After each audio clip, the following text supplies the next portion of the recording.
Yo, tapping in real quick for this UFC fight night. Cannonier versus Ciao Borralho.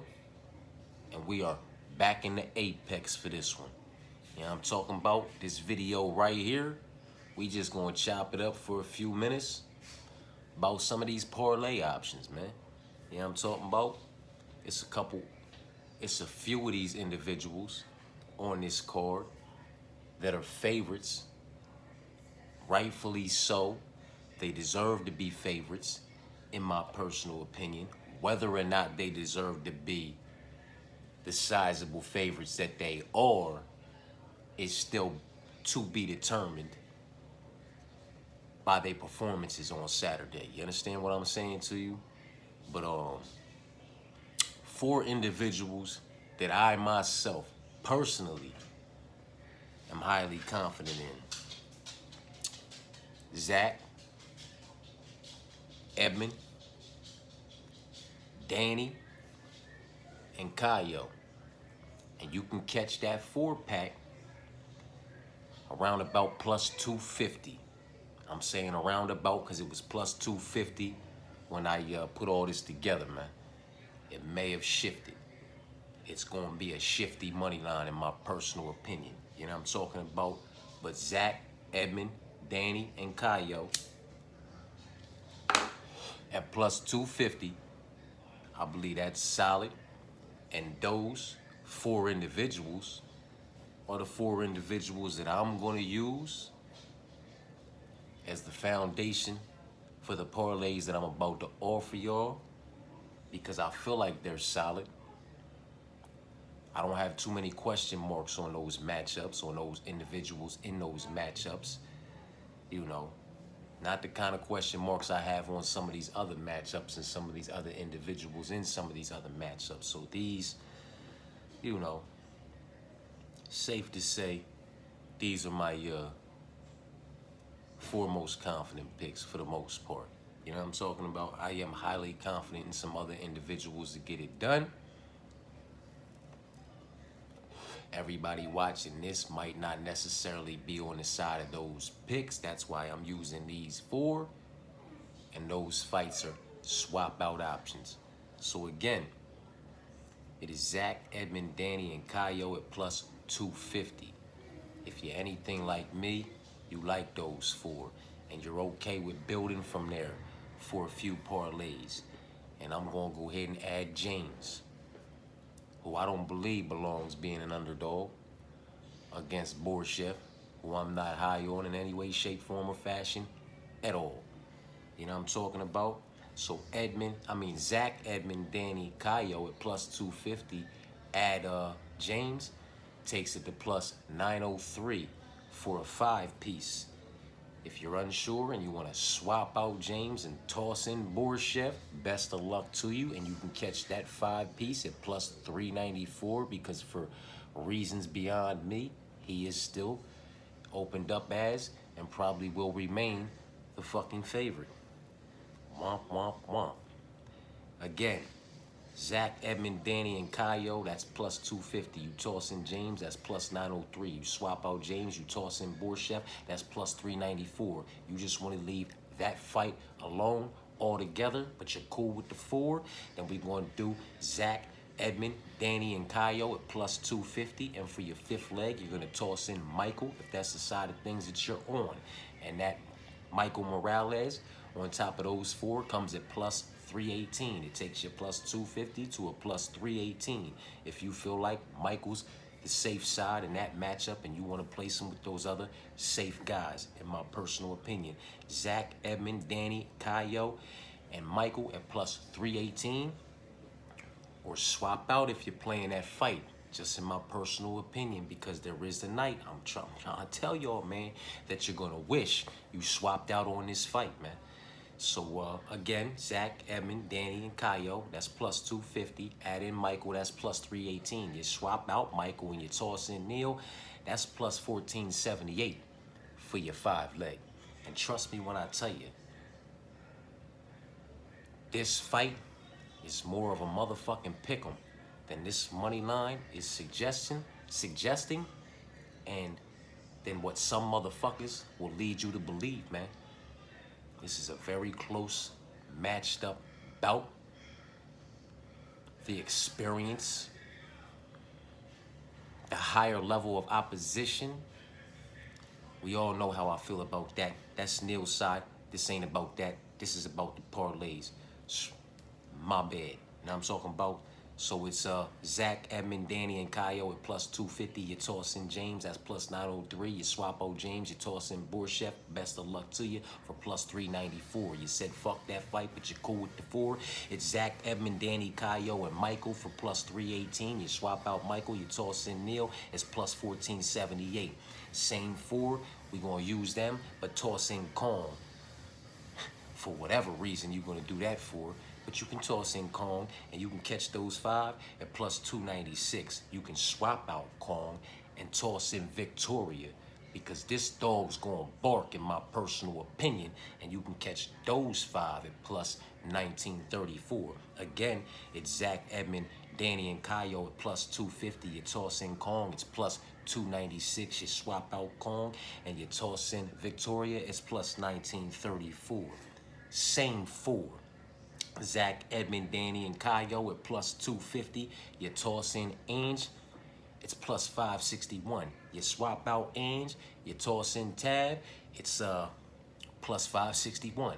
As of right now, or when I did this, they were both minus 113 on the money line. Same pick. You understand what I'm saying to you? So Zach, Edmund, Danny, and Kaio plus Angie is plus 561 for your 5 leg, but it's also plus 561 for your 5 leg if you go the other way. You know what I'm talking about? The same 4, man. You know what I mean?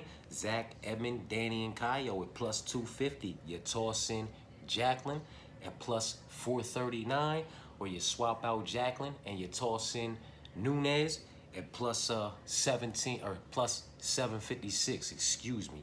So it's Zach, Edmund, Danny, and Kaio at plus 250. You toss in Jackie at plus 439. You swap out Jackie. You toss in Nunez at plus 756, man.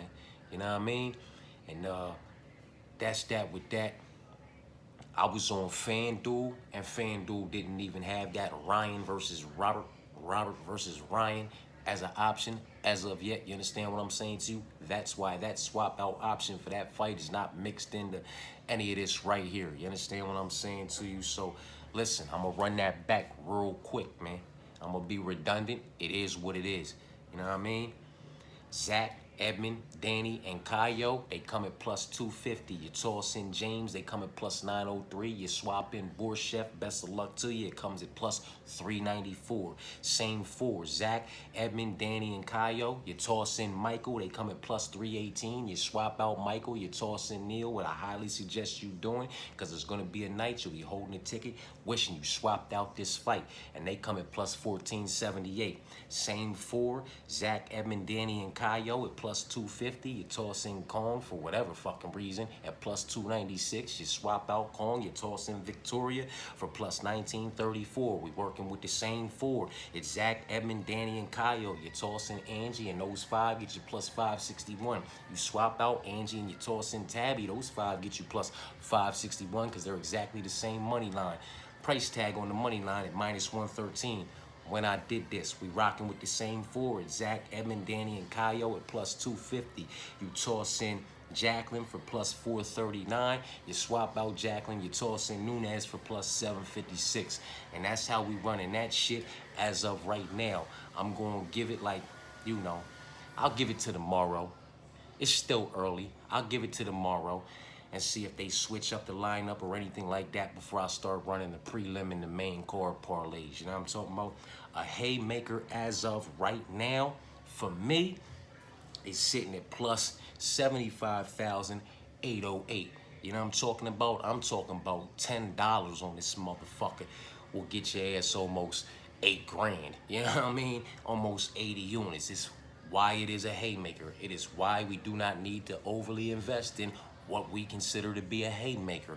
$10 fucking on 9 legs will get you almost 8 grand. You could put $1 ahead, just $9 on it, and still clear 7 fucking grand. You know what I'm talking about?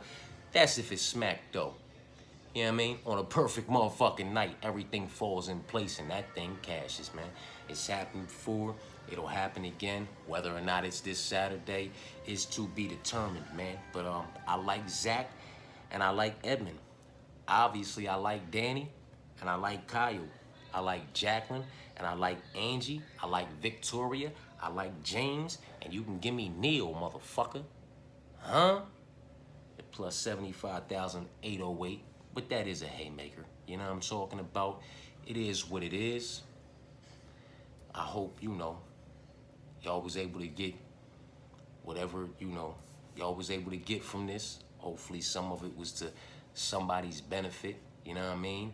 And, yeah, that's that with that. As of right now, picks haven't changed. Picks aren't gonna change. These picks are locked the fuck in. You understand what I'm saying? And I'm telling you, the biggest underdog on the card will bark. She absolutely will bark. I'm telling you. Trust me when I'm telling you. This underdog is going to bark.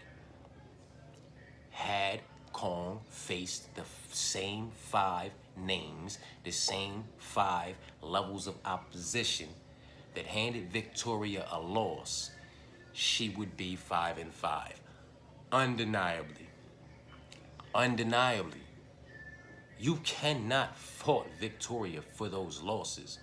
Those are of a high level of opposition, in my personal opinion. Kong is of a low level of opposition, in my personal opinion. And Victoria is of a mid-level. She's on that mid-tier level of women's MMA, in my personal opinion. Hence why her only 5 losses are via, that higher level of opposition, man. It is what it is. One thing has nothing to do with the other. I completely get it, man. Kong has looked good, but she should have, man. 25 and 13 is the combined records of the opposition that her 5-0 is up against of. 58 and 16 is the combined records of the opposition that her 9-5 is up against of. Victoria, that is, and we know the level of opposition that those 5 names are. You know what I'm talking about? Come on, man. Like, stop it. She catches a loss to all 5 of them. You know what I mean? But again, that's just my personal opinion. It's my reasoning on why the biggest dog on the card is gonna bark. You know what I'm talking about? Trust me when I tell you, she's gonna cash, man. You know what I'm saying? And the other women's MMA bout, they evenly met, not the other, but the other one that I actually give a fuck about, Angie versus Tabitha. They're evenly placed on the money line. And honestly, none of Tabitha's wins really move me in any way, shape, form, or fashion. You know what I mean? Like Maria and Polly and Jillian and shit like these, they don't move me, man. You know what I mean? That Jessica Penne, that's the only one that sticks out to me, and it sticks out for different reasons, because that's Angela's homie, man. That's Angela's homie. That's her road dog, man. That's her side, that's her right hand. That's the homie right there, man. That's her rider, you know what I'm talking about? And I feel like there's gonna be a bit of a bit of revenge, a bit of a get back scheme in this motherfucking in the plot to this fight. It's gonna get spicy in there, man. Angie's gonna turn it up, man. She's gonna turn it up, and she's gonna keep turning it up. A little bit higher in the second, a little bit higher in the third. You know what I'm talking about? And she might melt Tabitha Ritchie, man. But again, that's just my personal opinion. Angela, this is the new version of Angela that we're getting. They have, similar opponent in common. One thing has nothing to do with the other. Tabitha lost via split decision to Loopy. Angela won via unanimous decision over Loopy in 2022. I told y'all about this last 36, month window. You know what I mean? Maybe 36 to 39 month window that we've had with Angela. Win, lose, or draw, man, she's just been evolved. Every fucking time she's came in there, she stepped into her prime and gave us the best version of her in the later years of her career.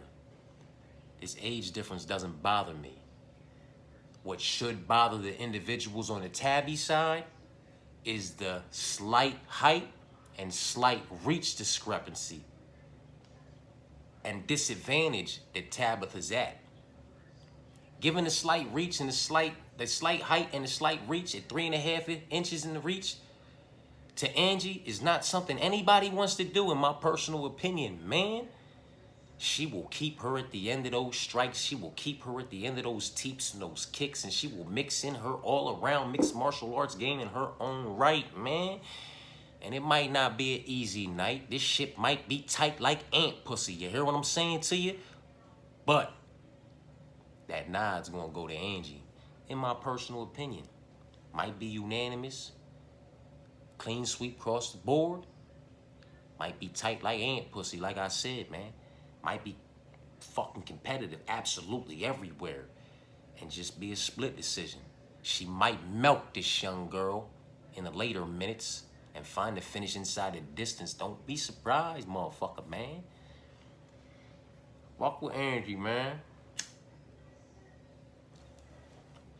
Fucks with Angie, man. But yeah, those are them parlays. That's just a little extra, whatever the fuck you want to call it. Me being extra, I guess, you know what I'm talking about.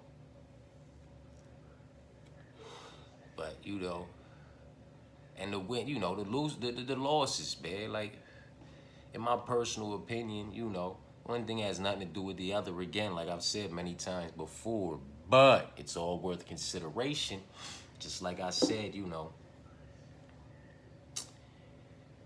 Tabitha lost to Loopy via split, and Angie won, you know, via unanimous. Her losses, man, you know, like Mackenzie and Verna and I mean, like, I personally, in my opinion, they're all losses for Tabitha too. But just like Manon is very possibly a loss for Angela too, you know what I mean? Like I said, one thing has nothing to do with the other, but I do believe Angela will produce the better body of work absolutely everywhere over the course of 15 minutes, man. And again, there is absolutely no reasoning, none whatsoever. There is no justification for the outrageous money line, which is next to Kong's name. You know what I'm talking about? Where's that at, man? Because I got that shit somewhere. I wrote that shit down somewhere. I fuck around, wrote it on the back of this motherfucker I got right here sitting in front of me. You know what I'm talking about? No, where the fuck I put that shit? Where that motherfucker at, man? I don't know where I put that motherfucker at, man. I put that motherfucker somewhere, you know what I'm saying? But listen, boop, there it is, right in front of my motherfucking face the whole time, man. Let me tell you this much. Kong sitting is one of the biggest favorites on this card. Low-level women's MMA. On her side, most definitely, in my personal opinion. But yet, she's sitting as the biggest favorite on the card, I believe, if I'm not mistaken. And her 5-0, I'll repeat it again, up against opposition with combined records of 25 wins and 13 losses. Just not a great level of opposition, man. You know what I mean? And I will say this again.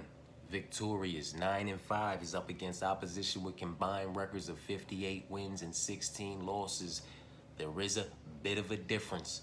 There is a bit of a discrepancy in the level of opposition that these two young women have been facing. And I do believe that Victoria is a tier above her. While Kong is low-level women's MMA, Victoria is mid-level women's MMA. She's on that middle tier in my personal opinion, hence why her only 5 losses come via individuals that would also give Kong 5 losses and possibly all 5 losses inside the distance. She would be sitting undoubtedly, in my personal opinion, at 5-5 has she faced these 5 that gave Victoria her only 5 losses. 1, Natalia Silva. Tell me Natalia Silva doesn't hand Kong a loss, and I'm gonna call you a fucking liar. 2, Melissa Gatto. Tell me Melissa Gatto doesn't hand her a loss and possibly clip her and disconnect her from her consciousness while handing her that loss. And I'm gonna also tell you, you're a fucking liar. You know what I'm talking about? Manan Farouk. Tell me Manan Farouk doesn't hand Kong a fucking loss, man. You're out your fucking mind. I'm gonna call you a liar, man. Aaron Blanchfield and Miranda Maverick. Both of those young women implement their game plan on Kong. If you think I'm wrong, I'm calling you a fucking liar. You better go back and watch everything you can possibly find on this young woman, Kong. You better watch that 5-0 run. It was against opposition with combined records of 25 wins and 13 losses. You understand what I'm saying to you? And then go back and watch Victoria's body of work, man.